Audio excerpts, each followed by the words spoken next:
বুকুৰ চৰা ঘৰত বাজিল জুনুকা ডাঙৰ হ'ল সেই কইনাকালৰ কলপুলি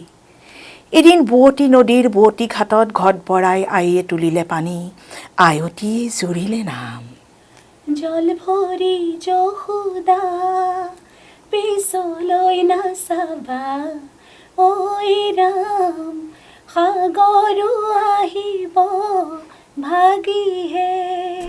12 মাসে 13 ফুল ফুটে 12 মাসে 13 ফুল ফুটে বছরে ফুটে হোলা সই না যায়ও যমুনার জলে চুলিত মানে এনেকে হাত বুলাই গৈছে হাত বুলাইতো তেওঁৰ মানে পৃষ্ঠপ্ৰদেশতেই হাতখন ৰৈছে মানে তেওঁৰ ব্লাউজৰ পিছফালৰ পৰা মানে ধৰক পৃষ্ঠপ্ৰদেশত ৰৈছে খং উঠিছে কিন্তু খংটো মই দেখুৱাব নোৱাৰো নমস্কাৰ দৰ্শকসকল মই মানসজ্যোতি বৰুৱাই আপোনালোকক স্বাগতম জনাইছোঁ আমাৰ এটি বিশেষ অনুষ্ঠানলৈ আসলতে বিশেষ বুলি মই এই কাৰণেই কৈছোঁ যে আজিৰ তাৰিখত সমাজখনত হত্যা হিংসা ধৰ্ষণ মাৰা কাটা কিমান আৰু আপুনি এই ধৰণৰ কথাবোৰ শুনিব আমনি লগা হৈছে এইবোৰ কথা শুনি গতিকে আজি অকণমান আমি বেলেগ ধৰণৰ কথা বাৰ্তা পাতিব আহিছোঁ অনুপ্ৰেৰণামূলক কথা শুনি ভাল লগা কথা ভাল পোৱা কথা আৰু সেইকাৰণে দুগৰাকী অতিথি আমাৰ সৈতে আজি আছে তেওঁলোকক প্ৰথমে মই চিনাকি কৰাই দিব বিচাৰিছোঁ ময়ূৰ দত্ত আমাৰ সৈতে আছে আপোনাক স্বাগতম জনাইছোঁ ধন্যবাদ পূবালী শৰ্মা এইটো আপোনাকো স্বাগতম জনাইছোঁ আমাৰ অনুষ্ঠানলৈ দৰ্শকসকল ময়ূৰী দত্ত আৰু পূবালী শৰ্মা দুয়োগৰাকী আপোনালোকৰ সন্মুখত আপোনালোকৰ চিনাকি বহুতে তেওঁলোকে বিভিন্ন ক্ষেত্ৰত কাম কৰি আছে ময়ূৰী দত্ত ফ্ৰিল্যান্স এংকৰ হিচাপে কাম কৰি আছে আপুনি গভৰ্ণমেণ্ট অনুষ্ঠানেই হওক বা বিভিন্ন ধৰণৰ অনুষ্ঠানসমূহত তেওঁক ঘোষিকা হিচাপে আপোনালোকে নিশ্চয় পাইছে পূবালী শৰ্মা বাইদেউ তেওঁ সংগীতৰ লগত জড়িত এই ধৰণৰ কথা বাৰ্তাবোৰ আমি পাতিমেই প্ৰথমে ময়ূৰী বাইদেউ আপোনাৰ ওচৰলৈকে আহিছোঁ কওকচোন অকণমান আপোনাৰ জাৰ্ণিটো প্ৰথমতে অকণমান দৰ্শকসকলক জনাই লওঁ জাৰ্ণি অফ লাইফ আপোনাৰ মই যেতিয়া বিদ্যালয়ত পঢ়ি আছিলোঁ যেতিয়া সৰু অৱস্থাত মইনামেলত থকা অৱস্থাৰ পৰাই মই অনুষ্ঠান পৰিচালনা কৰিছোঁ বুলি ক'লেও ভুল কোৱা নহ'ব তেতিয়া আমাৰ মইনামেলত সভাপতি থাকে বা নিৰ্দিষ্ট বক্তা থাকে তাৰ পিছৰ পৰাই স্কুলৰ পৰা বিদ্যালয়ৰ পৰা বিভিন্ন প্ৰতিযোগিতাত অংশগ্ৰহণ কৰিছিলোঁ বিদ্যালয়ৰ অনুষ্ঠান চলাইছিলোঁ সেই যাত্ৰাটো ক্ৰমান্বয়ে আগবাঢ়িলে আৰু যেতিয়া মই জগন্নাথ বৰুৱা মহাবিদ্যালয়ত যোৰহাটত পঢ়ি আছিলোঁ তেতিয়াই যোৰহাটত প্ৰথম মানে অসমৰ প্ৰথম cable TV channel city channel বুলি সেইটো প্ৰতিষ্ঠা হৈছিলে সুশান্ত বৰুৱা আছিলে তাৰ মানে যিজন স্বত্বাধিকাৰ পিছত তেওঁলোকে যেতিয়া চিটি চেনেল আছিলে তেতিয়া ৰাজীৱ কুমাৰ বৰা বৰ্তমান DY 365ৰ লগত জড়িত যোৰহাটত তেখেতে মোক এটা মানে আউটডোৰ যিটো আপোনালোকৰ প্ৰগ্ৰেম হয় তেনেকুৱা অনুষ্ঠানত মোক দেখি পেলাই তাৰ ঘোষিকা হিচাপে লৈ গৈছিলে সেইটো আপোনাৰ 2000 চনৰ কথা আৰু 2000 চনৰ তেতিয়া তাত প্ৰথম কৰিছিলোঁ কেবল টিভি চেনেল আমাৰ খুব সীমিত সা সুবিধাৰ মাজত আমি কৰিছিলোঁ তাৰপিছতেই তাৰ যিটো যোৰহাটৰ FM ৰেডিঅ' আছিলে তাতো মই কাম কৰিছিলোঁ তাৰপিছতে তেজপুৰ ইউনিভাৰ্চিটিত পঢ়িবলৈ গ'লোঁ তেজপুৰ বিশ্ববিদ্যালয়ৰ চাগৈ এনেকুৱা এটা অনুষ্ঠান নাই য'ত মই ধৰক ঘোষণা কৰা নাই দুবছৰত আৰু তাৰপিছতেই সেই 2004 চনত যেতিয়া বিশ্ববিদ্যালয়ৰ পৰা ওলালোঁ তাৰপিছতে আমাৰ নিৰ্দিষ্ট সময়ত মা দেউতাই বিয়া দিবলৈ বিচাৰি তাৰপিছতে মোৰ সাংসাৰিক জীৱন আৰম্ভ হ'ল আৰু সেই সময়ত যেহেতু জীৱনৰ বিভিন্ন সময়ত আমি বিভিন্ন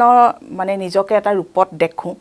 পত্নী হ'লোঁ বোৱাৰী হ'লোঁ এখন ঘৰৰ তাৰপিছত দুটা সন্তানৰ মাতৃ হ'লোঁ সেই সময়ত মোৰ যাত্ৰাটো অকণমান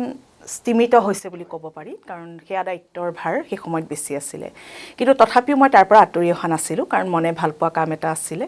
বিভিন্ন ধৰণৰ আকাশবাণী গুৱাহাটীৰ লগত জড়িত হ'লোঁ আইদেউ বুলনিৰ লগত তাৰপিছত বিভিন্ন ধৰণৰ আপোনাৰ যিবিলাক টক শ্ব' থাকে নিউজ লাইভেই হওক বা বিভিন্ন চেনেলত তাতো মই অংশগ্ৰহণ কৰি আহিছিলোঁ তাৰপিছত যেতিয়া অকণমান মোৰ ল'ৰা দুটা ডাঙৰ হ'ল তাৰপিছতেই মই আকৌ মানে নিজকে যিটো আপুনি ক'লে ফ্ৰিল্যান্স এংকৰ হিচাপে যোৱা 10 বছৰ জুৰি গুৱাহাটীতেই মুখ্যতঃ গুৱাহাটীতেই কিন্তু বিভিন্ন ঠাইত আন ঠাইতো মই অনুষ্ঠান পৰিচালনাৰ কাম কৰি আহিছোঁ আৰু শেহতীয়াকৈ আকাশবাণী গুৱাহাটীৰ মই অংশকালীন ঘোষিকা হিচাপে মই যোগদান কৰিছোঁ আৰু লগতে মোৰ দুটা স্বেচ্ছাসেৱী সংগঠন আছে এটা স্পন্দন শব্দৰ পৰা হৃদয়লৈ যিটো এটা সাহিত্য সংস্কৃতি আৰু সমাজ সেৱাৰ লগত জড়িত আৰু তাৰ পিছতেই যোৱা 6 বছৰৰ পূৰ্বে কোভিডৰ পূৰ্বে আমি সদস্যা নামৰ এটা স্বেচ্ছাসেৱী সংগঠনৰ মই নিজেই জন্ম দিছোঁ গতিকে আমি এই ধৰণে তাৰ সমাজ সেৱাৰ কাম কৰি আমি স্বেচ্ছাসেৱী সংগঠন কেইটাৰ কথাও পাতিম পূবালী বাইদেউ আপোনাৰ ওচৰলৈ আহিছোঁ অকণমান প্ৰথমে অকণমান কওকচোন আপোনাৰ কথা জাৰ্ণিটোৰ কথা লাইফৰ জাৰ্ণিটোৰ কথা হয় মই আচলতে চৰাইদেউ সোণাৰীৰ জীয়ৰী দেউতা এজন শিক্ষক আৰু এটা সংস্কৃতিবান পৰিয়ালৰ পৰাই আহিছোঁ আৰু যিহেতু আপুনি ইতিমধ্যে কৈছে যে গীত মাতৰ লগত সৰুৰে পৰাই জড়িত তাৰ লগতে কিছু মৰিবাই কোৱাৰ দৰে মাজে মাজে অকণমান ঘোষিকাৰ দায়িত্বও পালন কৰোঁ লগতে মোৰ এখন মিউজিক স্কুল আছে আৰু লগতে কিছুমান কাম কৰি ভাল পোৱা কামবিলাক কৰি গৈ আছোঁ আৰু বিভিন্ন সংগীতানুষ্ঠান পৰিৱেশন কৰোঁ যিহেতু সংগীতৰ লগতে জড়িত বৰ্তমান তেনেধৰণেৰে সংগ্ৰাম কৰি আছোঁ সমাজখনৰ কথা ধৰক আজিৰ তাৰিখত যদিও আগৰ সমাজখন এতিয়া নাই সমাজখন সলনি হৈছে যে পুৰুষ মহিলাৰ সমান কাৰো প্ৰতি কোনো ডিপেণ্ডেবল নহয় সকলোৱে নিজক সম হিচাপে বিচাৰে আৰু সেইমতে সকলো আগুৱাই গৈছে তথাপি ক'ৰবাত কেতিয়াবা বাৰু মহিলা হোৱাৰ কাৰণেই সমাজখনত আগুৱাই যোৱাৰ ক্ষেত্ৰত মনে বিচৰা কামখিনি কৰাৰ ক্ষেত্ৰত ক'ৰবাত কেতিয়াবা মহিলা হোৱাৰ কাৰণে ক'ৰবাত কেতিয়াবা থমকিব ল'ব লগা হৈছে নেকি তেনেকুৱা কিবা ঘটনা ঘটিছে নেকি বাৰু কেতিয়াবা শুনিবলৈ কথাটো মানে আমি শিক্ষিত মানুহ হিচাপে কথাটো স্বীকাৰ কৰিবলৈ বেয়া কাৰণ আমি নাৰী পুৰুষৰ সমতাৰ বিষয়ে সদায় কৈ আহিছোঁ বা সেইটো হৈছে বুলি ভাবোঁ কিন্তু কেতিয়াবা নাৰী হোৱাৰ বাবে কিন্তু থমকি ৰ'বলৈ আমি বাধ্য হওঁ কাৰণ আজি যদি মোক এটা গোটেই ৰাতিৰ অনুষ্ঠানৰ ঘোষিকাৰ দায়িত্ব দিয়া হয় মই কিন্তু মুহূৰ্তৰ বাবে সেইটো নিশ্চিত কৰিব খোজোঁ যে মোক ঘৰৰ পৰা কোনোবাই আনিবলৈ যাব নে অনুষ্ঠানৰ পৰা মোক অনা নিয়াৰ ব্যৱস্থাটো কৰিব আৰু এইটো কথাও ঠিক যে অনা নিয়াৰ ব্যৱস্থাটো কৰিব কিন্তু কোনজন ব্যক্তিয়ে কৰিব কাৰণ আমাৰ এইটো দেখিবলৈ আজিকালি অসমখনত কেনেকুৱা ধৰণৰ এটা অনুষ্ঠানৰ পিছত পৰিস্থিতি হয় এইটো এটা অপ্ৰিয় সত্য ধৰক কেতিয়াবা আয়োজকসকল প্ৰকৃতিস্থ অৱস্থাত নাথাকিবও পাৰে কোনোবা সকলো নহয় সাধাৰণীকৰণ কৰিবলৈ বিচৰা নাই কিন্তু কেনেবাকৈ যদি তেনেকুৱা এজন মানুহৰ দায়িত্বত মই পৰি যাওঁ বা সেই সময়ত যদি মোৰ দায়িত্ব ল'বলৈ কোনো আগ নেবাঢ়ে গতিকে সেই ক্ষেত্ৰত কিন্তু মই ভাবোঁ যে মহিলা হিচাপে মোৰ অকণমান আগবাঢ়িবলৈ যেতিয়া মই ছোৱালী অৱস্থাত আছিলোঁ তেতিয়াও মোৰ অলপ অসুবিধা হৈছিলে মানে ধৰক গোটেই নিশাৰ ইঞ্জিনিয়াৰিং কলেজৰ আমাক অনুষ্ঠান কৰিবলৈ মাতে কিন্তু মোৰ নিজৰ মানে দেউতাই যিহেতু মানে গাড়ী মটৰ একো নচলায় আৰু যোৰহাটত সেই সময়ত খুব সুবিধা কম আছিলে আৰু তেনেকুৱাত মোৰ দুজন মামাই বহুত সহায় কৰিছিলে স্কুটাৰ অনা নিয়া কৰি কিন্তু সদায়তো আৰু তেওঁলোককো মই আমনি কৰিব নোৱাৰোঁ কাৰণ বিহুৰ সময়ত বহুত আমি অনুষ্ঠান পাওঁ কিন্তু মই তেতিয়াও কেইটামান অনুষ্ঠান মানে মই কৰিব পৰা নাছিলোঁ সেই অসুবিধাৰ বাবে আৰু এতিয়াও কিন্তু মই তেনেকুৱা মাজে মাজে অসুবিধাৰ সন্মুখীন হওঁ তথাপিও আজিকালি অলপ ধৰক যিটো ব্যৱসায়িক কেবৰ এটা ব্যৱস্থা হৈছে সেইটোৰ পৰা আমি সুবিধা লওঁ তথাপিও কিন্তু আমাৰ ৰাতি হৈ অহাৰ লগে লগে মোৰ যোৰহাটৰ ঘৰৰ পৰা মায়ে এতিয়াও মানে চিন্তা কৰে যে ইমান ৰাতি কেনেকৈ আহিম অকলে বা সেই সময়ত কিন্তু অকণমান চাগৈ পুৰুষসকল এই ক্ষেত্ৰত অকণমান তেওঁলোকৰ সুবিধা মই বেছি বুলি ভাবোঁ যিমানেই আমি স্বাধীনতাৰ কথা নকওঁ যিমানেই ধৰক যদিও লিখা মেলা কৰোঁ টেলিভিশ্যনত বক্তৃতা দিওঁ ৰাজহুৱা সভাত কওঁ যে নাৰী পুৰুষ সমান প্ৰেক্টিকেলি আচলতে সেইটো আজিৰ তাৰিখত সমাজখনত হৈ উঠাগৈ নাই তাৰমানে এতিয়াও চাগে বাকী আছে বহুখিনি নহয় জানো নহ'লে জানো আজি এগৰাকী কলিকতাৰ চিকিৎসক কিমান উচ্চ শিক্ষিত এটা চিকিৎসালয়ৰ নিচিনা এটা পবিত্ৰ স্থানত তেনেকুৱা ধৰণৰ জানো এটা ঘটনা হ'ব পাৰে অন ডিউটি হয় কিমান মানে মানুহে নিজকে সেই সময়ত চিকিউৰ মানে সুৰক্ষিত বুলি ভাবিব লাগিছিলে যদি এগৰাকী চিকিৎসকৰে সুৰক্ষা নাই তেনেহ'লেতো ৰোগীসকলৰ কি সুৰক্ষা থাকিব বা ৰোগীৰ অভিভাৱকৰ কেনে সুৰক্ষা থাকিব কথাবোৰ তেনেকুৱাই হৈ আছে এই ধৰণৰ কথা বতৰাবোৰতে আপোনালোকে NGOৰ লগতো জড়িত দুটাকৈ বেচৰকাৰী স্বেচ্ছাসেৱী সংগঠনো কৰিছে কি ফিল্ডত কাম কৰে আপোনালোকে কওকচোন এনেই আমি যিটো স্পন্দন শব্দৰ পৰা হৃদয়লৈ তাত মই সভাপতি পূৰ্বালী সাংস্কৃতিক সম্পাদক আমি মূলতঃ এইটো সাহিত্য সংস্কৃতিৰ ক্ষেত্ৰখনত মানে যিখিনি ধৰক আণ্ডাৰ প্ৰিভিলেজ ল'ৰা ছোৱালী থাকে বা মানুহ থাকে তেওঁলোকৰ মাজত আমি কিতাপ পঢ়াৰ যিটো পৰিৱেশ আনিবলৈ চেষ্টা কৰোঁ আমি নিজৰ ফালৰ পৰা আমি বিনামূলীয়াকৈ কিতাপ বিতৰণ কৰোঁ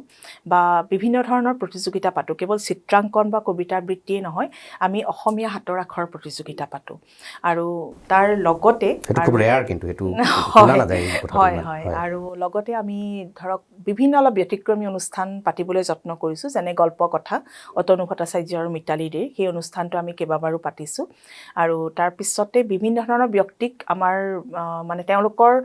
প্ৰিয় মানে দৰ্শকৰ ওচৰলৈ মুখামুখিকৈ অনাৰ ব্যৱস্থা কৰোঁ যেনে আমাৰ অসমৰ জনপ্ৰিয় অভিনেতা তপন দাস ডাঙৰীয়া তেখেতৰ লগত আমি এটা মুখামুখি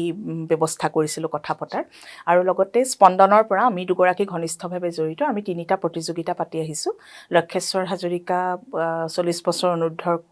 কবিসকলৰ বাবে পাণ্ডুলিপি প্ৰতিযোগিতা এইটো লক্ষেশ্বৰ হাজৰিকাৰ পৰিয়ালৰ পৰা আগবঢ়ায় আৰু লগতে আমি আৰু এখন গল্প উপন্যাসৰ প্ৰতিযোগিতা আৰু লগতে প্ৰবন্ধ প্ৰতিযোগিতা প্ৰবন্ধটো খুব জনপ্ৰিয় নহয় মানুহে কবিতাই লিখে প্ৰথমতে এইটো মৃদুল নাথে তেওঁৰ পিতৃৰ সোঁৱৰণত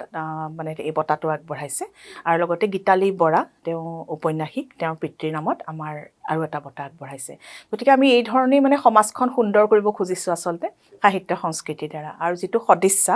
সদিচ্ছাৰ জৰিয়তে আমি ধৰক নাৰীৰ বিশেষকৈ স্বাস্থ্যজনিত উন্নতিৰ বাবে কাম কৰিছোঁ আৰু যিখিনি নাৰী কেনেকৈ আপোনাৰ ধৰক সজাগতা অভিযানৰ দ্বাৰা আমি যত্ন কৰি আহিছোঁ পূবালী বাইদেউ কওকচোন সাংস্কৃতিক সম্পাদক আপুনি নহয় জানো গতিকে আৰু সংগীতৰো সাধনা কৰে আপুনি আমি কথা বতৰা পাতি থাকিম অকণমান বিশেষকৈ কেনেকুৱা লোকসংগীতৰ সৈতে আপুনি লোকসংগীতৰ নে আচলতে কেনেকুৱা ধৰণৰ সংগীতৰ চৰ্চা কৰে হয় সংগীত বুলি ক'লে আচলতে সকলো ধৰণৰে গাওঁ শাস্ত্ৰীয় সংগীতৰো মই হেৰি কৰিছোঁ আৰু লগতে লোকসংগীতৰ আমাৰ আকাশবাণী গুৱাহাটীৰ মই স্বীকৃতিপ্ৰাপ্ত কণ্ঠশিল্পী গোৱালপৰীয়া লোকগীত আৰু কামৰূপী দুটাৰে বঢ়িয়াতে গোৱালপৰীয়া লোকগীত এটাকে আমি শুনো যদিও আমাৰ ওচৰত তেনেকুৱা ইনষ্ট্ৰুমেণ্ট নাই বাৰু তথাপি এনেই আমি ভাল লাগিব শুনি নহয় জানো আপুনি যদি এনেকুৱা নহয় যে আমি একদম সাংঘাতিক ধৰণে প্ৰফেচনেলি গাব লাগিব তেনেকুৱা কথা নহয় গাওঁ মৰিবাই ভাল পায় বিশেষধৰণৰ অনুষ্ঠান হ'লে মই সেইটো আগতে হাত চাপৰিতে সেইটো লোকগীত পৰিৱেশন কৰোঁ বঢ়িয়া আমি ধুনীয়া সহযোগ কৰিম আপোনাক আৰু আজি আচলতে সেই কথাটো মৰিবাই আগতেই কৈছে যে তুমি এইটো লোকগীত গাবা কিন্তু নিশ্চয় বঢ়িয়া হয় গতিকে সেইটোকে প্ৰতিমা পাণ্ডে বাইদেউক শ্ৰদ্ধা জনাই মই অকণমান গুণগুণাই দিছোঁ 12 মাসে 13 ফুল ফুটে 12 মাসে 13 ফুল ফুটে বছরে ফুটে হোলাশয় না যাইও যমুনার জলে তোমরা না যাইও না যাইও শহীরে ওই না যমুনার জলে তোমরা না যাইও শহীরে ওই না যমুনার জলে যে ঘাটে ভরিব আরচল যে ঘাটে ভরিব আরচল সেই ঘাটে কানাই আসই না যাইও যমুনার জলে তোমরা না যাইও শহীরে ওই না যমুনার জলে তোমরা না যাইও শহীরে ওই না যমুনার জলে কালা ওই না যমুনার জলে আরে ওই না যমুনার জলে বঢ়িয়া খুব ভাল লাগিলে এইটো আগ ধৰি মই এটা কথা সুধোঁ ইমান সুন্দৰ আমাৰ অসমীয়া লোকসংগীত আমাৰ ফকবোৰ আছে তাৰপিছত আজিকালি দেখোঁ যে জনপ্ৰিয়তাৰ নামত একাংশ শিল্পীয়ে মই সকলো বুলি নকওঁ জেনেৰেলাইজ নকৰোঁ কিছুমান বীজতৰীয়া কিছুমান লিৰিক্স লৈ এনেকুৱা কিছুমান সংগীতৰ সৃষ্টি কৰে কি কাৰণে আচলতে এই আমাৰ যিবোৰ অৰিজিন আমাৰ যিবিলাক লোকসংগীত এইবোৰক লৈ আগুৱাই যাব নোৱাৰে নেকি জনপ্ৰিয়তা অৰ্জন কৰিব নোৱাৰে নেকি আচলতে এইবোৰক লৈ বাধা আছে নেকি ক'ৰবাত তাৰমানে যাৰ কাৰণে এনেকুৱা অদ্ভুত ধৰণৰ বীজতৰীয়া কিছুমান গানৰ সৃষ্টি কৰে সুৰৰ সৃষ্টি কৰে কিছুমানে আচলতে মই ভাবোঁ তাৰ বাবে আমি কাকো পোনপটীয়াকৈ দোষাৰোপ কৰিব নোৱাৰোঁ যিহেতু আমি সময়ৰ সোঁতত কেতিয়াবা যাবলগীয়া হয় কেতিয়াবা কোনোবাই হয়তো অকণমান নিজৰ দৃষ্টিভংগীৰে বেলেগ ধৰণেৰে কথাবিলাক ভাবে বৰ্তমান যি প্ৰতিযোগিতা হৈছে সেই প্ৰতিযোগিতাৰ বজাৰখনত আচলতে থিতাপি লৈ থকাটো বা কোপনি পোতাটো অতি কঠিন যিটো মই ভুক্তভোগী সেই ক্ষেত্ৰত গতিকে আমি ভাল পাওঁ মাটিৰ গান ভাল পাওঁ লোকসংগীত ভাল পাওঁ বা পুৰণা গীতবিলাক ভাল পাওঁ কিন্তু সেই গীতখিনিলৈ আমি কিন্তু আজি আগুৱাই যাব পৰা নাই বহুত সংগ্ৰাম কৰিব লগা হৈছে গতিকে যেতিয়া পেটৰ ভাতমুঠি মোকলাবৰ কাৰণে যেতিয়া কোনোবাই সংগীতক পেচা হিচাপে লয় সেই সময়ত কিন্তু অতি প্ৰয়োজনীয় হৈ পৰে যে তেওঁলোকে কি ধৰণেৰে তাৰমানে তেওঁলোকে দৰ্শকক আকৰ্ষণ কৰিব বা কেনেদৰে মঞ্চখন ল'ব তেতিয়া হয়তো কৰিব লগা হয় কিন্তু আচলতে মই ভাবোঁ মোৰ দৃষ্টিভংগীৰে যে এইবিলাক আচলতে ক্ষণিকৰ ঢৌ বুলি ক'ব পাৰি একেবাৰে সাময়িক দীৰ্ঘম্যাদী নহয় গতিকে সেইকাৰণে পলকতে আহে পলকতে গুচি যায় এই দুটা কথা থাকে ইয়াত মই আপোনাকে সুধিছোঁ বাৰু আপোনাকো সুধিছোঁ আপোনালোকে কি ভাবে মানে কেতিয়াবা মানুহে কয় যে দৰ্শক শ্ৰোতাৰ চইচটো চেঞ্জ হৈছে ৰুচি সলনি হৈছে সেইকাৰণে দৰ্শক শ্ৰোতাৰ ডিমাণ্ড অনুসৰি তেওঁলোকে তেনেকুৱা বীজতৰীয়া কিছুমান কালচাৰ সৃষ্টি কৰিব লগা হৈছে কেতিয়াবা আকৌ এনেকুৱাও কয় যে নহয় তেওঁলোকে সৃষ্টি কৰাৰ কাৰণে দৰ্শক শ্ৰোতাই সেইবোৰ চাবলৈ বাধ্য হৈছে কোনটো কথা হয় আচলতে বাৰু এটাও আচলতে আমি এতিয়া মানে এটা ফালে ক'ব নোৱাৰো সত্য নহয় আচলতে যদি দুয়োফালে চাওঁ দুইটা কথাই সঁচা কিন্তু কথাটো হৈছে যে কোনোবাই আমাক বেয়া কাম এটা কৰিবলৈ ৰাস্তাটো দেখাই দিছে বুলি আমি যে কৰিবই লাগিব সেইটো নহয় আমি নিজৰ মানে সংস্কৃতি ৰক্ষা কৰি জকাটো ৰাখি যদি আমি কাম কৰিব পাৰো অন্তত সেই নতুন প্ৰজন্মক অন্তত যে আমাৰ এইখিনি লোক সংস্কৃতি আমাৰ এনেকুৱা ধৰণৰ এইখিনি সম্পদ আছে সেইখিনি ৰাখি যদি তেওঁলোকে কৰে যে যিটো আমাৰ বৰ্তমান ফিউজন বা যিটো ওলাইছে কালচাৰ সেইটো আচলতে ইমান বেয়া লগা কথা নহয় কিন্তু তাকে নকৰি অকমান কথাৰ যিবিলাক শব্দ ব্যৱহাৰ কৰে আজিকালি গীতত সেইখিনি যদি অকমান সাৱধান হয় নিশ্চয় আমাৰ সংস্কৃতিও বৰ্তি থাকিব বুলি ৰেডিঅ'ৰ কথা কওকচোন আপুনি ৰেডিঅ'ৰ স্বীকৃতিপ্ৰাপ্ত শিল্পী ৰেডিঅ' কিন্তু ৰেডিঅ' তাহানিৰ ৰেডিঅ' আৰু আজিৰ ৰেডিঅ' আজিৰ প্ৰজন্মইটো ৰেডিঅ' বুলি ক'লে হয়তো চাগে মানে ৰেডিঅ' বুলি জানে কিন্তু ৰেডিঅ'ৰ সেই আমেজটো নাই আজিৰ তাৰিখত ধৰক কিন্তু আমি সেই ৰেডিঅ'ৰ অনুষ্ঠান কি সুন্দৰ সুন্দৰ ৰেডিঅ'ৰ অনুষ্ঠান কল্পতৰু গীতিমালিকা আইদুৰ বুলনি মহেন্দ্ৰ বৰঠাকুৰৰ নোকোৱাই ভাল এইবোৰত কিমান সুন্দৰ সুন্দৰ অনুষ্ঠান আছিল দুখ নালাগে নে কেতিয়াবা ৰেডিঅ'টোৰ এই যে আজি ৰেডিঅ'টো নোহোৱা হৈ গ'ল লাহে লাহে মই আজি কিছুদিনৰ আগতে এইখিনিতে কওঁ মোৰ ঘৰলৈ গৈছিলোঁ ঘৰ যিহেতু কৈছোঁ সোণাৰী চৰাইদেউৰ মোৰ বৰদেউতাই তাৰমানে এতিয়াও ৰেডিঅ'টো বজাই থয় বা ঘৰৰ পিৰালিতে ৰেডিঅ'টো মানে বজাই থৈছে তাত গীত বাজি আছে ইমান মানে নষ্টালজিক হৈ পৰিছো মানে ইমান ভাল লাগিছে মই ভিডিঅ' কৰি লৈ আহিছো সেই পৰিৱেশটো আজিকালি গাঁৱতো নাই আৰু বিশেষকৈ মানে ৰেডিঅ' শুনিবলৈ সময় নাই সকলো মোবাইলতে ব্যস্ত আজিকালি অলপ চলপ শুনিলে সেই মন কি বাত শুনে মাহত এদিন সুবিধা এটা হৈছে আপোনাৰ মোবাইলতো আমি মানে এপত শুনিব পাৰোঁ ইয়াৰ এপটো যিটো এইটো কিন্তু খুব সহজ হৈছে তাৰমানে আপোনাৰ মোবাইলতে ধৰক এপটো অন কৰিলে তাৰপিছত গোটেইখিনি আকাশবাণীৰ যিমানখিনি চেণ্টাৰ আছে তাত কিন্তু গোটেইখিনি আমি শুনিব পাৰোঁ গতিকে এইটো মই ভালকৈ আচলতে অলপ অজ্ঞাত হৈ আছিলোঁ কিন্তু যেতিয়া নিজে কিছুদিনৰ পূৰ্বে নিজে মানে জইন কৰিলোঁ ৰেডিঅ'ত তেতিয়া মই গম পাইছোঁ যে মোবাইলত শুনাৰ ইমান সুবিধা আছে আৰু সেইটোৰ পৰা ধৰক মোৰ চিনাকি বন্ধু বান্ধৱসকলে মোৰ মাতটো শুনিবলৈ বিচাৰিছিলে তেতিয়া মই সেই এপটো যেতিয়া শ্বেয়াৰ কৰিছোঁ তেতিয়া কিন্তু তেওঁলোকেও ৰেডিঅ' শুনা হৈছে আৰু গীতিমালিকা শুনাৰ যি মানে আমেজ ৰূপালী ঢৌ শুনাৰ যি আমেজ কিন্তু আৰু কাৰণ আকাশবাণী ৰেডিঅ'ত এতিয়াও সেই ভাষাৰ শুদ্ধতাটোৰ প্ৰতি সাংঘাতিক ধৰণে মানে ধ্যান ৰখা হয় কাৰণ তেনেকুৱা ধৰণৰ শুদ্ধ হ'ব লাগিব অসমীয়া বাক্য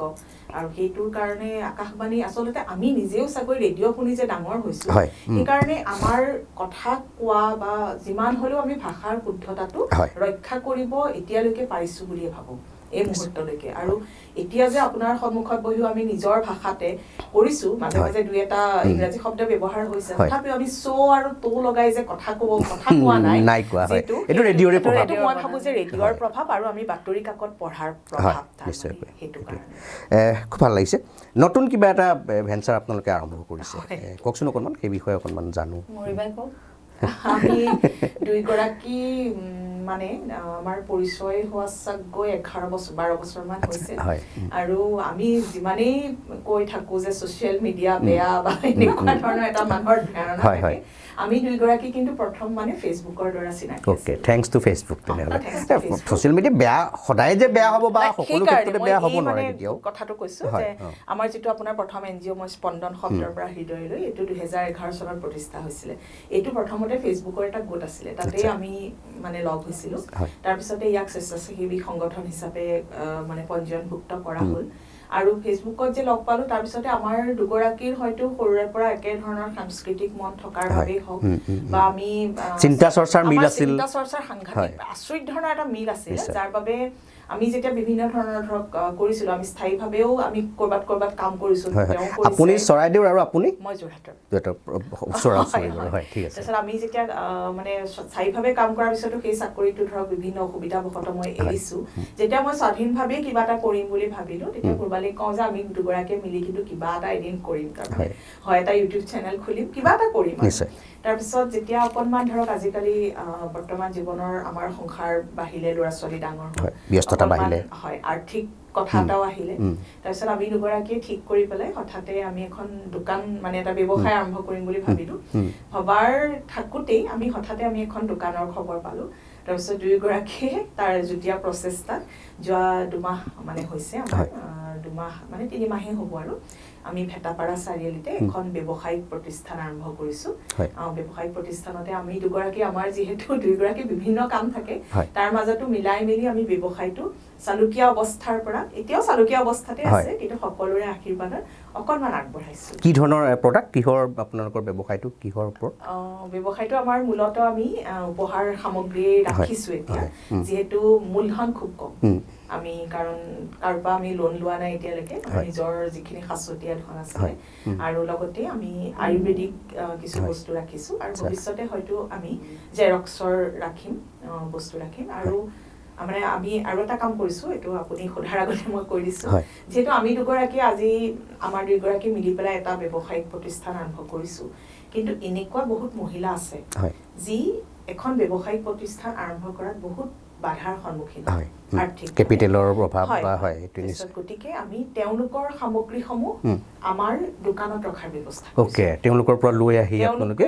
লৈ আহে বা তেওঁলোকে আমাক দি থৈ যায় এইখিনি পূৰ্বালীয়ে অকণমান কওক আমি মানে কি কি ধৰণৰ সামগ্ৰী ইণ্টাৰেষ্টিং কথা কিন্তু এইটো তেনেকুৱা বহুত মহিলা আছে তেওঁলোকে বহুত কিবা কিবি কৰে কোনোবাই হাতৰ কাম কৰে কোনোবাই আচাৰ বনায় কোনোবাই কিবা বনায় কওকচোন অকণমান আচলতে সেয়াই যিবিলাক বস্তু সৰ্বসাধাৰণতে বেলেগ দোকানত নাপায়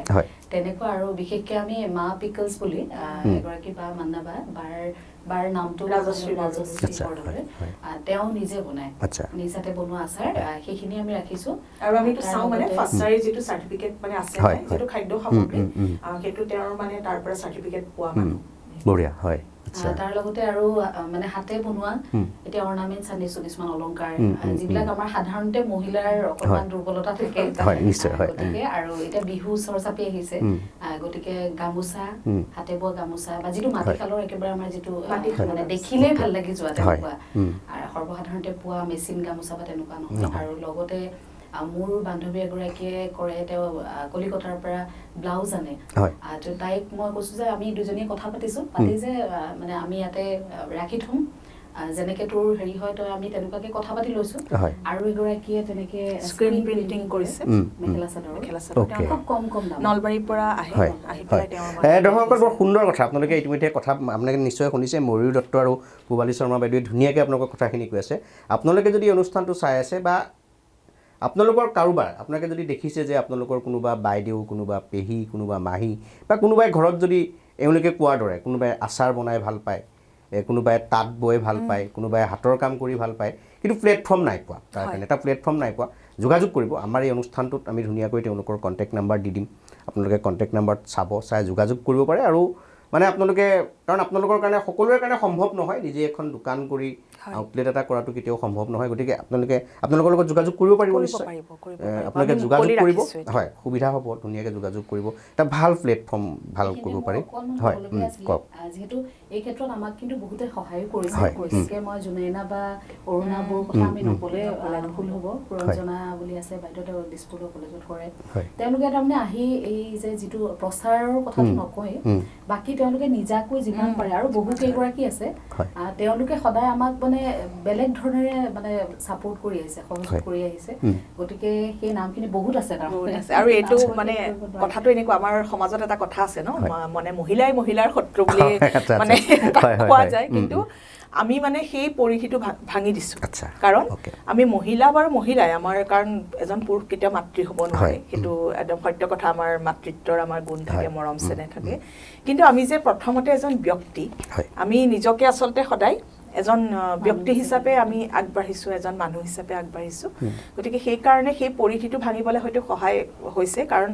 ইমান সহযোগিতা মহিলাৰ পৰা আমি বহুত সহযোগিতা পাইছোঁ আৰু আমি নিজে মহিলাক বহুত সহযোগিতা কৰিব পাৰিছোঁ অ'কে আপোনালোকে নিশ্চয় এটা সপোন লৈ কৰিছে আজি হয়তো সীমিত পৰিসৰত আছে লাহে লাহে সদায়তো সীমিত পৰিসৰত নাথাকে আপোনালোকে ভাবেনে যে কেতিয়াবা আপোনালোকে চৰকাৰী ফালৰ পৰাও কিবা সহায় সহযোগিতা বিচাৰিব বা ডাঙৰ কৰাৰ ক্ষেত্ৰত তেনেকুৱা কিবা পৰিকল্পনা আছে নিশ্চয় আপোনালোকৰ সপোনটো আছেই সপোন সকলোৰে আছে আৰু যিহেতু আমাৰ স্বেচ্ছাসেৱী সংগঠন দুটাও আছে গতিকে সেই তাৰ লগতো বহুত মহিলা জড়িত হৈ আছে গতিকে তেওঁলোকৰ লগত পৰ্যায়ক্ৰমে চাগৈ কাম কৰি পেলাই আমি তেনেকুৱা ধৰণৰ এটা কৰাৰটো দোকানখন যিহেতু খুলিছোঁ নিজৰ পইচা মূলধন বিনিয়োগ কৰি পেলাই নিঃসন্দেহে তেনেকুৱা এটা কৰিব পাৰিমগৈ বুলি আমি আশাবাদী নিশ্চয় মোৰ শুভেচ্ছা থাকিল আগতীয়াকৈ শুভেচ্ছা থাকিল আপোনালোকলৈ এবাৰ অকণমান দৰ্শকসকলক ঘোষিকা ময়ূৰ দত্তক চিনাকি কৰি দিব বিচাৰিছোঁ, ঘোষিকা হিচাপে অকণমান দৰ্শকসকলৰ আগত যিকোনো ধৰণৰ, এতিয়া ধৰক বিহুৰ অনুষ্ঠান আহি আছে, বিহু অনুষ্ঠান বা বিভিন্ন ধৰণৰ অনুষ্ঠান, আপোনাৰ ভাল লগা কিছুমান অনুষ্ঠান বোলে নাই এই অনুষ্ঠানটো মোক খুব ভাল লাগিছিল, মই এজ এ এংকাৰ এই অনুষ্ঠানটোত মোৰ খুব ভাল লাগিছিল, অকণমান যদি মানে হেৰি কৰি দিয়ে ভাল লাগিব, দৰ্শকসকলেও ভাল পাব। হয় হয়, মোৰ আচলতে যোৱা বহুকেইবছৰত বহুকেইটাই প্ৰিয় অনুষ্ঠান আছে আৰু আচলতে প্ৰতিটো অনুষ্ঠানেই প্ৰিয়, কাৰণ প্ৰতিটো অনুষ্ঠানৰ পৰা আমি নতুন নতুন অভিজ্ঞতা আহৰণ কৰোঁ, নতুন কথা শিকোঁ। আৰু এগৰাকী মাতৃক যদি সোধা হয় যে আপোনাৰ কোনটো সন্তান আটাইতকৈ মৰমৰ, আমি ক'ব নোৱাৰোঁ, তেনেকৈ প্ৰতিটো অনুষ্ঠানেই মোৰ খুব মৰমৰ, চেনেহৰ। তথাপিও মানে যি অনুষ্ঠানত মানে আয়োজকৰ পৰাও আমি বহুত শ্ৰদ্ধা পাওঁ বা সহযোগিতা পাওঁ, তেনেকুৱা কিবা এটা অনুষ্ঠান আছে। তাৰ ভিতৰত মোৰ তেজপুৰ ইউনিভাৰ্চিটিৰ তেখেত প্ৰতিপেশ্বৰ ভট্টাচাৰ্য ছাৰ, তেখেত ভিচি আছিলে, উপাচাৰ্য আছিলে, তেখেত বৰ্তমান নাই, পৰলোক হৈছে তেখেতৰ। তেখেতে মানে মই যেতিয়া তেজপুৰ বিশ্ববিদ্যালয়ত পঢ়ি আছিলোঁ, পঢ়ি থাকোঁতে এদিন মানে মোক ভিচি অফিচৰ পৰা মাতি পঠিয়ালে। এতিয়া ভিচি অফিচৰ পৰা এগৰাকী ছাত্ৰীক ভিচিয়ে মাতি পঠিওৱাটো সেই সময়ত ডাঙৰ কথা, আৰু মই একেবাৰে ভাবি পোৱা নাই যে মই কি অপৰাধ কৰিছোঁ। ভাল কথাটো মই ভবাই নাই যে মই কি অপৰাধ কৰিলোঁ যে আজি মোক ভিচিয়ে মাতি পঠিয়ালে। তেতিয়া মই খুব তাৰ গোটেইকেইটা অনুষ্ঠানে এংকৰিং কৰোঁ। চ' তেখেতে মোক মাতি আনি পেলাই মোক ক'লে যে মোৰ দেউতাৰ, তেখেতৰ নামটো এই মুহূৰ্তত পাহৰিছোঁ, দেউতাৰ মানে এটা অনুষ্ঠান আছে, তেখেতৰ শতবাৰ্ষিকী এনেকুৱা কিবা জন্মবাৰ্ষিকী অনুষ্ঠান আছিলে, যোৰহাটত হ'ব, তুমি অনুষ্ঠানটো চলাব লাগিব। আৰু তেওঁৰ পিতৃৰ কথা কৈ তেখেতে মোৰ আগত কান্দি গৈছিলে। ময়ো ধৰক তেতিয়া 21 বছৰীয়া এগৰাকী ছোৱালী, মই সেই আৱেগটো সম্পূৰ্ণৰূপে হয়তো বুজি উঠা নাছিলোঁ, কিন্তু এটা কথা বুজিছিলোঁ যে মই অনুষ্ঠানটো খুব ভাল কৰিব লাগিব। চ' মই যোৰহাটলৈ গ'লোঁ। যোৰহাটৰ বহুত গণ্যমান্য ব্যক্তি মানে উপস্থিত আছিলে সেই সময়ত, আৰু সকলোতকৈ ডাঙৰ কথা মোৰ দুগৰাকী বৰবাইদেউ, মই প্ৰথম জোনাকী সংঘত পঢ়িছিলোঁ একদম সৰু ক্লাছত, সেয়া বৰবাইদেউ শশীপ্ৰভা বৰগোহাঁই আৰু অবলা বৰগোহাঁই বাল্য ভৱনৰ বৰবাইদেউ, দুগৰাকী খুব মানে আচৰিত ধৰণৰ মন্তেশ্বৰী শিক্ষা পদ্ধতিৰ তেওঁলোক বাটকটি আছিল অসমীয়া মিডিয়ামত। গতিকে তেওঁলোক দুয়োগৰাকী সেই সময়ত মোৰ মানে একদম প্ৰথম আসনত বহিছিলে, প্ৰথম দৰ্শকৰ। যেতিয়া মই অনুষ্ঠানটো মানে শেষ কৰিছিলোঁ, শেষ কৰাৰ পিছত মই দুয়োগৰাকী বৰবাইদেউক মোৰ সন্মুখত দেখিছোঁ, কাষত মোৰ উপাচাৰ্য ছাৰ বহি আছে, মই তিনিওজনৰ ভৰি চুলোঁ আৰু ক'লোঁ যে মানে জোনাকী সংঘৰ বৰবাইদেউক ক'লোঁ, আপুনি মোক চিনি পাইছেনে? মই যে একদম 2.5 বছৰ বয়সতে আপোনাৰ স্কুলত পঢ়িছিলোঁ। তেওঁ মোক চিনি পায় কিন্তু, আৰু বৰবাইদেউ মোক চিনি পায়। তেতিয়া তাৰমানে তেতিয়া মোক ক'লে যে হেৰি মানে এটা মোক লৈ পেলাই কৈছে, দেখিছা মোৰ ছাত্ৰীয়ে মানে কিমান ভাল মানে অনুষ্ঠান চলাইছে। তেতিয়া মোৰ ইগৰাকী বৰবাইদেৱে কৈছে, অবলা বৰবাইদেৱে কৈছে, তাই কিন্তু বাল্য ভৱনৰ পৰাহে মেট্ৰিক পাছ কৰিছে, আৰু দুয়োগৰাকীৰ মাজত সম্বন্ধীয় ভগ্নীও আছিলে। তেতিয়া মোৰ উপাচাৰ্য ছাৰে, ভট্টাচাৰ্য ছাৰে কৈছিলে যে আপোনালোকে যিয়েই নকওক, এতিয়া কিন্তু তাই মোৰ ছাত্ৰী। আৰু সেই সময়ত মোৰ দেউতাও আছিলে সেই অনুষ্ঠানটো। তাৰপিছত কুলেন্দু পাঠক, ডক্টৰ কুলেন্দু পাঠক আহিছিলে অনুষ্ঠানটোত। কুলেন্দু পাঠক অহাৰ পিছত দেউতাক কিবা কথা বতৰাত মানে দেউতাই ক'লে সম্ভৱে যে অনুষ্ঠান চলাইছে তেওঁ মানে মোৰ ছোৱালী, সেইকাৰণে মই আহিছোঁ। তাৰপিছত অনুষ্ঠানৰ শেষত তাৰমানে ডক্টৰ কুলেন্দু পাঠকে দেউতাক কৈছিলে যে আপুনি মানে এগৰাকী মানে গৌৰৱ কৰিব, আপোনাৰ ছোৱালীক লৈ এগৰাকী গৌৰৱী পিতৃ, মানে সেইটো খুব ইংৰাজীত খুব ধুনীয়া এটা বাক্য কৈছিলে, সেইটো মোৰ দেউতাইহে গোটেই বাক্যটো মনত ৰাখিছে এতিয়া। গতিকে মোৰ বিভিন্ন ভাল লগা অনুষ্ঠানৰ ভিতৰত এই অনুষ্ঠানটো মই সকলোতকৈ প্ৰিয় বুলি ক'ম, কাৰণ মোৰ তাত 3গৰাকী শিক্ষাগুৰু আৰু লগতে মোৰ দেউতাকো এজন কুলেন্দু পাঠকৰ নিচিনা এজন ব্যক্তিয়ে তেনেদৰে কৈছিলে। নিশ্চয় মানে ভাল লাগে, ৰিকল কৰি ভাল লাগে নহয়? ধন্যবাদ, আজি ক'বলৈ সুযোগ পালোঁ। মই অকণ বেলেগ কথা এটা সুধোঁ, আপোনালোকে সমাজখনৰ কাৰণে কাম কৰি আছে, মহিলাসকলৰ কাৰণে স্বাৱলম্বিতাৰ কাৰণে কাম কৰি আছে, কিন্তু আপোনালোকে নিশ্চয় মন কৰিছে আজি কিছুদিনৰ পৰা গুৱাহাটী মহানগৰীখনত সাংঘাতিক কিছুমান ঘটনা ঘটিবলৈ ধৰিছে, বিশেষকৈ যুৱতীসকলৰ ক্ষেত্ৰত। নিশ্চয় আপোনালোকে মই বহলাই কোৱাৰ প্ৰয়োজন নাই, গমেই পাইছে, প্ৰায় আজিকালি টেলিভিশ্যনত এই ধৰণৰ বাতৰি হয়, ক'ৰবাত মদ খাই অশ্লীলতাৰ পোহাৰ মেলি ৰাজপথত। এই যে এতিয়াও আমাৰ সমাজত আমি এতিয়াও ইমান ৱেষ্টাৰ্ণ হৈ যোৱা নাই নহয় জানো? এতিয়াও আমি মহিলা বুলি ক'লে, যুৱতী বুলি ক'লে এতিয়াও অকণমান ক'ৰবাত নহয় ক'ৰবাত আবুৰ আমাৰ এটা আছে। তাৰপিছতো যে এই যিটো স্খলন একাংশ যুৱতীৰ, মই একাংশ শব্দটো কৈছোঁ কাৰণ জেনেৰেলাইজ কৰি কোৱা নাই, কি কাৰণে হৈছে বুলি ভাবি? বহুতে কয় যে এইটো ইজি মানিৰ পিছত দৌৰাৰ কাৰণে এইটো হৈছে, বহুতে কৈছে যে অভিভাৱকৰ গাইডেন্সৰ অভাৱ হৈছে, আৰু বহুতে কৈছে যে নহয় নিজকে খুব মডাৰ্ণ কৰিবলৈ গৈ এনেকুৱা হৈছে। এই অৱক্ষয়টো কি কাৰণে বুলি ভাবে আপোনালোকে? আচলতে সেইটো উত্তৰ দিবলৈ গৈ আচলতে একেবাৰে স্তব্ধ হৈ গৈছোঁ। উত্তৰ দিবলৈ ভাষা বিচাৰি পোৱা নাই কাক দোষাৰোপ কৰিম আমি হয়তো নিজেও কিছু জগৰীয়া এই ক্ষেত্ৰত মই ভাবো অবাধ নাৰীৰ স্বাধীনতা যেটো আমি নিজকে খুব স্বাধীন বুলি ভাবিছো আমি নিজকে ভাবো আমি পুৰুষৰ সমান বা আমি স্বাধীন কিন্তু কিছু ক্ষেত্ৰত আমি যেতিয়া সেই সুবিধাবিলাক অকনমান বেছিকৈ লবলৈ বিচাৰো সেই তাৰ পৰাই হয়তো তেনেকুৱা ধৰণৰ কিবা এটা হ'বলৈ গৈ আছে বা যেটো বিশেষকে এই আখুৰামত্ৰ নাৰীৰ যেটো এতিয়া মানে শেহতীয়াকৈ হৈ গৈছে সেই কথাবিলাক দেখিলে আসলে ময়ো এগৰাকী কন্যা সন্তানৰ মাতৃ মই নিজেও কিছু মানে খুব ভয় খাওঁ কেতিয়াবা আমি পাতো কেতিয়াবা বাৰ লগতো যে সেই বস্তুটো আসলতে সেই হয়তো অত্যাধুনিকতাৰ প্ৰভাৱ বুলিয়ে মই ক'ব বিচাৰো আৰু লগতে সোশ্যাল মিডিয়া বা যেটো মোবাইলৰ বৰ্তমান যিবিলাক হৈছে ওয়েস্টাৰ্ণ পশ্চিমীয়া দেশৰ যিবিলাক সংস্কৃতি সেইবিলাক দেখি হয়তো বহুতে অকমান তেনেকুৱা ধৰণেৰে নিজকে ভাবিবলৈ লৈছে আধুনিকতাৰ সংজ্ঞাটো আসলতে মানে আমি অকমান ভুলকে বুজিছো যেন লাগিছে সাজসজ্জাৰ ক্ষেত্ৰত কিন্তু আধুনিক যে মনৰ ফালৰ পৰা আধুনিক হোৱাটো আমাৰ বেছি দৰকাৰী কথা কাৰণ আজিৰ দিনত মানে বিৰুবালা ৰাভা সম্ভৱ আমাৰ সকলোতকৈ এগৰাকী আধুনিক নাৰী কাৰণ তেওঁৰ যিটো চিন্তাধাৰা তেওঁ যিটো ডাইনী হত্যাৰ বিৰুদ্ধে যি ধৰণে আগবাঢ়িলে গতিকে সেইটোত বিৰুবালা ৰাভা হয়তো পাৰ্বতী বৰুৱা বাইদেউ এওঁলোক হয়তো আধুনিক নাৰী গতিকে এটো সেই ক্ষেত্ৰত আমাৰ অকনমান সজাগতাৰ অভাৱ হৈছে যেন লাগে বা আজিকালি ধৰক মাধ্যমখিনি আমাৰ খুব সহজলভ্য হৈছে ইন্টাৰনেটেই হওক বা গতিকে সেই আৰু এনেকুৱা কিছুমান হয় ধৰক কেমেৰাত কিছুমান বস্তু খুব সুন্দৰ দেখায় তাৰ আৰৰ কথাখিনি কিন্তু দেখা পোৱা নাযায় আৰু আমিও মানে মন দিছো সেই মুহূৰ্তটোত যে ইমান সুন্দৰকৈ এনেকুৱা হৈছে সেই সুন্দৰতাৰ ফালে মানে তাৰ আৰৰ কথাখিনি নুচুৱাকে নিজকে সেই ধৰণে গঢ়িবলৈ যোৱাটো কিন্তু এগৰাকী মডেল তেওঁ নিজকে গঢ়াৰত কিন্তু যথেষ্ট পৰিশ্ৰম আছে এতিয়া আজি যদি সেইটো নকৰি পেলাই এগৰাকী নাৰীয়ে যদি সিধাই তেওঁ এনেকে ড্ৰেছ আপ কৰিছে ময়ো যদি তেনেকৈ ড্ৰেছ কৰিবলৈ যাওঁ তেওঁৰ সেইটো প্ৰফেশন তেওঁ কিন্তু অন্য সময়ত তেনেকে নাথাকে কিন্তু মইতো সেইটো প্ৰফেশন হিচাপে লোৱা নাই গতিকে মই যদি তেওঁৰ ধৰণেই সাজ পোছাক কৰিবলৈ যাওঁ স্থানকাল পাত্ৰ বা পৰিস্থিতি নাচাই সেই তেনেকুৱা ধৰণৰ অকমান চাগৈ সজাগতাৰ কিবা এটা কমিউনিকেশ্যন গেপ হৈছে যেন লাগে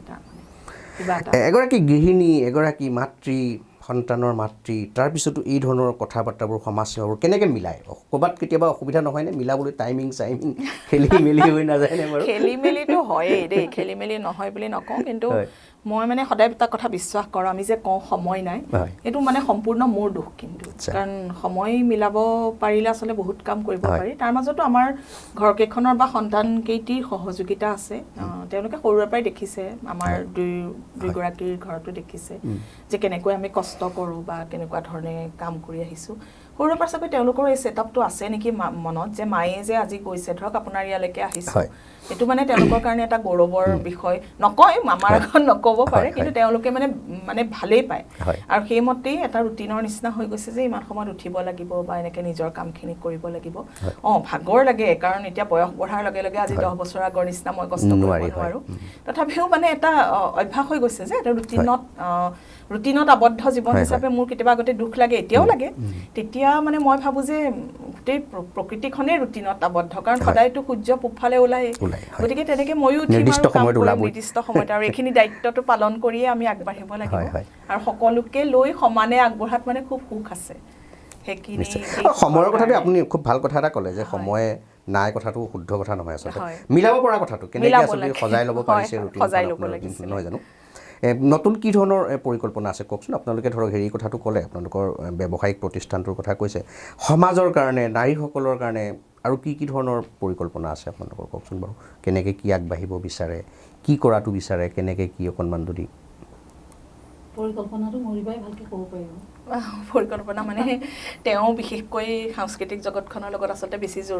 জড়িত হৈ আছে কিন্তু মোৰ খুব ভাল মানে আমি একেলগে আগবাঢ়ো আচলতে মই ভাবো যে যেটো সজাগতাৰ কথা আমি সদিচ্ছাৰ জৰিয়তে যেহেতু বহুত কাম কৰি আহিছোঁ বিশেষকৈ মই এটা কথাত মানে সদায় গুৰুত্ব দিওঁ যে মহিলাৰ মানে সৰু ল'ৰা ছোৱালীৰ যেটো যৌন নিৰ্যাতন কেৱল কন্যা শিশুৰে নহয় কিন্তু ল'ৰা শিশুৰো হ'ব পাৰে এই কথাটো মানুহৰ মনত সজাগতাৰ সৃষ্টি কৰা আৰু যদি হৈছে তেনেকুৱা আমি সাধাৰণতে লজ্জাবশত এই কথাবোৰ লুকুৱাই ৰাখোঁ লজ্জা হয় ভয় হয় বা আমাৰ এনেকুৱা ধাৰণা আছে আজি ধৰক মোৰ ঘৰত নাই হোৱা কিন্তু মোৰ সন্মুখতে হৈ আছে মই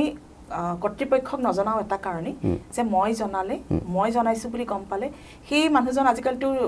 মানে আইনৰ সুৰুঙাৰে ওলাই আহিব পিছত মোৰ ওপৰত প্ৰতিশোধ ল'ব পাৰে মোৰ সংসাৰৰ ওপৰত প্ৰতিশোধ ল'ব পাৰে পৰিয়ালত কিন্তু আজিকালি এনেকুৱা কিছুমান আমাৰ চৰকাৰে মানে ব্যৱস্থা আছে ছ'চিয়েল ৱেলফেয়াৰ ডিপাৰ্টমেণ্টৰ সহযোগত এনেকুৱা ব্যৱস্থা আছে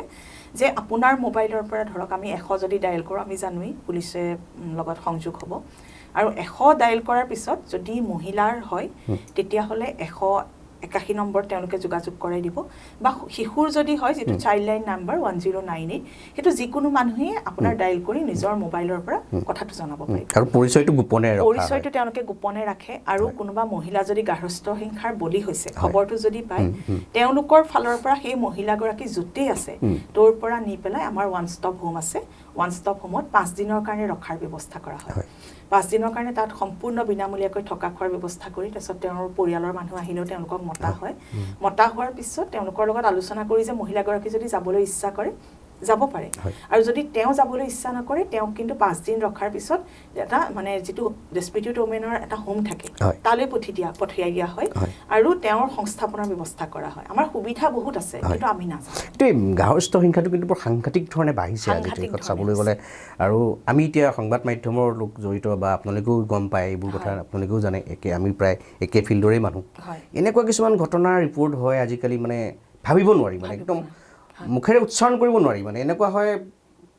নিজৰ তেজ মঙহৰ সম্পৰ্কৰ মানুহৰো কামনাৰ বলি হয় কেতিয়াবা শিশু এই ধৰণৰ ঘটনাবোৰ ঘটে গতিকে নিশ্চিতভাৱে আপোনালোকে খুব ভাল যদি এই সন্দৰ্ভত মানুহৰ মাজত এৱাৰনেছটো অনাৰ ক্ষেত্ৰত হয় আৰু এটা আছে আপোনাৰ কৰ্মক্ষেত্ৰত যেটো যৌন নিৰ্যাতন হয় খুব উচ্চ শিক্ষিত যুৱতী তেওঁ মানে মই যেহেতু এনজিঅ'ৰ পৰা আমি মানে পোষ্ট কমিটি থাকে আজিকালি আপোনালোকে গমেই পাব প্ৰতিটো কাৰ্যালয়তে থাকিব লাগিব মই তেনেকুৱা 3খনমান পোষ্ট কমিটিৰ সদস্য হয় আৰু হেতু সময়ত মই কেইবাটাও এনেকুৱা গোচৰৰ লগত মই জড়িত হৈছো আৰু শাস্তিও হৈছে দেই শাস্তিও হৈছে পিছত তেতিয়া মানে কি হয় উচ্চ শিক্ষিত যুৱতী কিন্তু নতুনকৈ আহিছে ট্ৰেইনি হিচাপে বা ইন্টাৰ্নশিপ কৰি আছে সেই সময়ত এনেকুৱা মানে উচ্চ পৰ্যায়ৰ উচ্চ পদস্থ বিষয়াৰ আপোনাৰ যৌন নিৰ্যাতনৰ মানে সন্মুখীন হৈছে কাৰণ মানুহজনে জানে এই ছোৱালীজনী নতুনকৈ কামত সোমাইছে তাই কাম নাজানে চাকৰি খুব জৰুৰী আৰু মাক দেউতাক হয় খুব অসুখীয়া নহলে ভাইক ভনীয়েকক পঢ়াব মানে তেওঁৰ ওপৰত ডিপেন্ডেন্ট আৰু তাৰ পিছত তাৰ মানে তেওঁলোকে এনেকুৱা কথা কয় যে যেটো কলে পোছাইন জানে জানিব যে এনেকুৱা য'ত মানে স্পৰ্শত অস্বস্তি অনুভৱ কৰিব পাৰে সেই স্পৰ্শত অস্বস্তি অনুভৱ কৰিলে আসলতে হেতু এটা পোছৰ কেছ হৈ যাব পাৰে হা তেওঁ অভিযোগ দিব পাৰে এতিয়া তেওঁৰ মতে মানে এনেকুৱা ধৰক আপোনাৰ চুলিখিনি দীঘল এতিয়া চুলিখিনি দীঘল তেওঁ মানে তেওঁক এনেকে চুলিত মানে এনেকে হাত বুলাই গৈছে হাত বুলাইটো তেওঁৰ মানে পৃষ্ঠপ্ৰদেশতে হাতখন ৰৈছে তাৰ মানে তেওঁৰ ব্লাউজৰ পিছফালৰ পৰা মানে ধৰক পৃষ্ঠপ্ৰদেশত ৰৈছে এতিয়া তেওঁৰ মতে পুৰুষজনে প্ৰথমতে স্বীকাৰ কৰা নাই যিজন অভিযুক্ত ছোৱালীগৰাকী মানে নিজক যেতিয়া অস্বস্তিকৰ পৰিৱেশ পাব তেওঁ মানে বাৰে বাৰে প্ৰতিবাদ কৰিছে আপুনি মোক স্পৰ্শ কৰিছে তেওঁ প্ৰথমতে স্বীকাৰ কৰা নাই স্বীকাৰ কৰাৰ পিছত শেষৰ ফালে ক'লে যে তোমাৰ আমিও মানে খুব ধৰিছো কথাটো আমিও ধৰিছো মানে খং উঠিছে কিন্তু খংটো মই দেখুৱাব নোৱাৰো কাৰণ মই সময় নিৰপেক্ষ হৈ থাকিব লাগিব মই ক'লো আপুনিনো চুলিখিনিনো কিয় চুইছিলে এপাকত ক'লে যে তেওঁ চুলিখিনি হেনো চুইছিলে তেওঁ ক'লে যে নহয় তেওঁ ইমান ধুনীয়া দীঘল মিহি চুলি সেইকাৰণে মই অকণমান হাত বুলাই চাইছিলোঁ কিন্তু সেইটো আচলতে অকণমান যৌনতাৰ দিশতহে আঙুলিয়ালে তাৰপিছত তেওঁ লাহে লাহে 2-3 দিনৰ শুনানি মানে কি আমি যিখিনি কথা সুধিলোঁ তাৰপিছত তেওঁ স্বীকাৰো কৰিলে শেষৰ ফালে তেওঁৰ বিৰুদ্ধে শাস্তিমূলক ব্যৱস্থাও হ'ল কিন্তু এই সময়তো বহুতখিনি ছোৱালীয়ে কিন্তু সাহস নকৰে কাৰণ সেই ছোৱালীগৰাকীও বহুত দিনৰ পিছতহে তেওঁ অভিযোগ দিছে যে অভিযোগ এটা কাৰণেই দিছে যে মোৰ চাকৰিটো গুচি যাব নেকি মোক কোনে কি ক'ব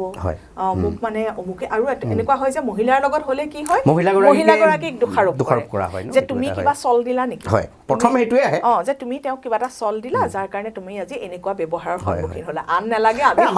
এতিয়াও আপোনাৰ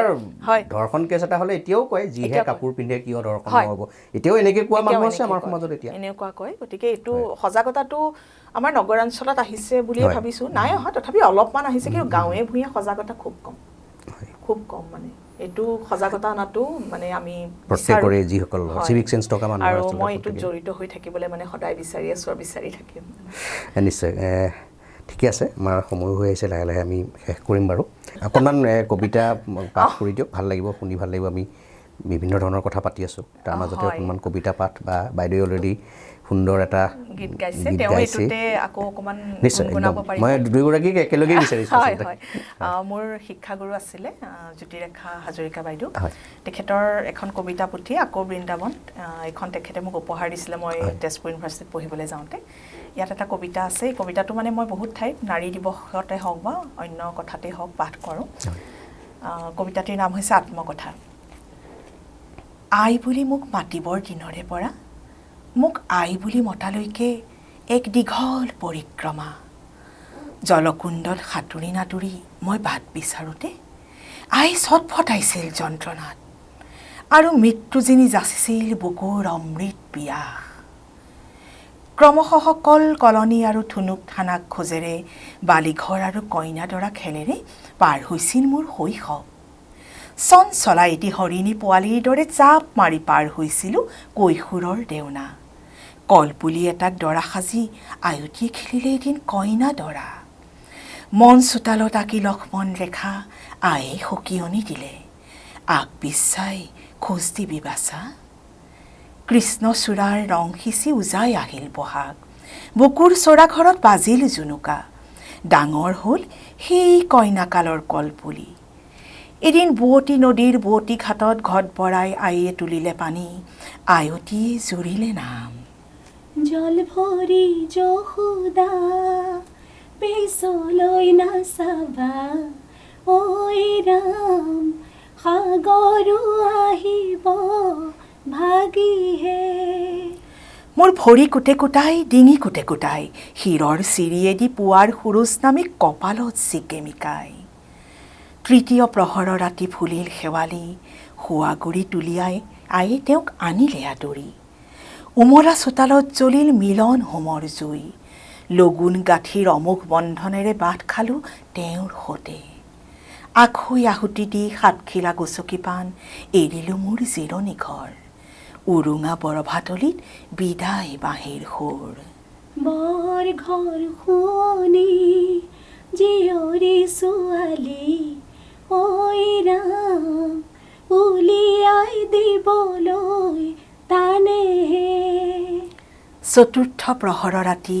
তেওঁৰ বুকুৰেদি সুৰুকীয়া বাটেৰে গৈ গচকিলোঁ মোৰ নতুন ঘৰ জুমি চালোঁ ইজনে সিজনৰ বুকুৰ সেউজীয়া চুই চালোঁ ইজনে সিজনৰ হাতৰ খলাভমা